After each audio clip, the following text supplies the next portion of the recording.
Ever felt like you're running on a treadmill that's stuck on max speed? You're not alone. According to the National Association of Occupational Medicine, a staggering 30% of workers are battling burnout.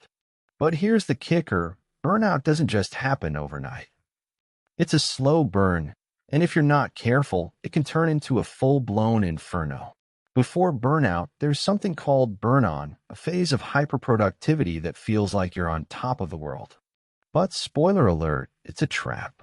Today, we're diving deep into the world of burn-on and burnout, uncovering the signs, the science, and how you can avoid the crash. So grab a cup of coffee or maybe a chamomile tea and let's get started. Let's start with burn-on. Ever heard of it? Probably not, because it's the unsung villain of the workplace. Burn-on is that phase where you're working like a machine, pulling all-nighters, and feeling oddly euphoric about it. You're the office superhero, juggling tasks like a circus performer. But here's the twist: this isn't sustainable. Burn-on is like that friend who convinces you to go out on a Tuesday night, promising it'll be just one drink.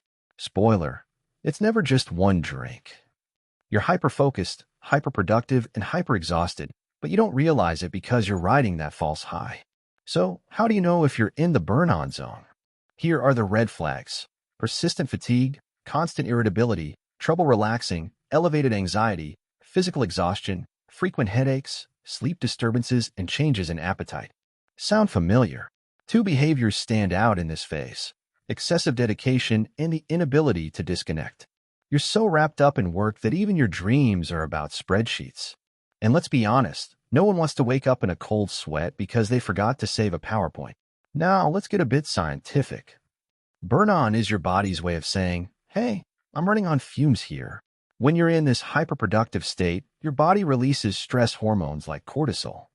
Initially, this gives you a boost, but over time, it's like revving a car engine nonstop. It's going to break down. Your brain and body need downtime to repair and recharge. Without it, you're setting yourself up for a crash. And that crash? That's burnout. If burn-on is the warning light on your dashboard, burnout is the engine failure. It's the point where your body and mind say, enough is enough. But burnout doesn't happen overnight. It's the result of prolonged stress and overwork, and it can have serious consequences. Burnout is characterized by extreme fatigue, even after rest, sleep problems, constant headaches, gastrointestinal issues, low immunity, and increased blood pressure.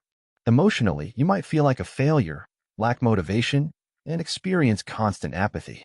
Behaviorally, you might isolate yourself, procrastinate, and neglect responsibilities. Cognitively, you might struggle with concentration and memory and experience persistent anxiety and signs of depression.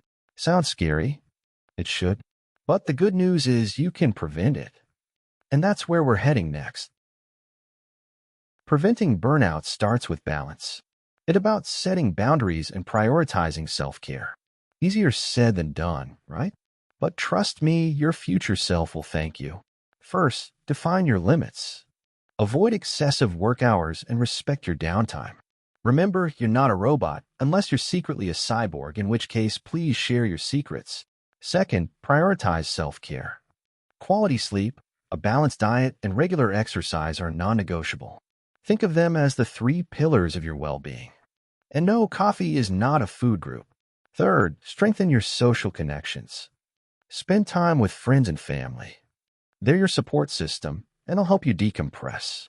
Plus, they're great for venting about that annoying coworker who keeps stealing your lunch. Fourth, seek professional support. Therapy and medical advice can be game changers. There's no shame in asking for help. In fact, it's one of the bravest things you can do. If you're already in the burnout zone, don't panic. Recovery is possible, but it takes time and effort. Think of it as a marathon, not a sprint. Psychotherapy, psychiatric support, and lifestyle changes are essential. You might need to reassess your work environment, set new boundaries, and maybe even take a break. Remember, it's okay to hit the pause button. Start with small steps. Reconnect with activities you enjoy, practice mindfulness, and gradually rebuild your energy. It's like recharging a dead battery. You can't do it all at once. And don't forget to laugh. Humor is a powerful tool for healing. So, go ahead, watch that cat video. You've earned it. Burnout isn't just a personal issue, it's a global one. With the rise of remote work and the blurring of work-life boundaries, more people are at risk than ever before. Employers also play a crucial role. Creating a supportive work environment, promoting work-life balance, and recognizing the signs of burnout can make a huge difference. After all, a happy employee is a productive employee.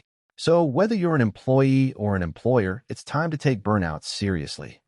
Because at the end of the day, your health and well-being are worth more than any job. Burnout is a silent alarm, but it doesn't have to be a life sentence. By recognizing the signs early, setting boundaries, and prioritizing self-care, you can avoid the crash and reclaim your balance.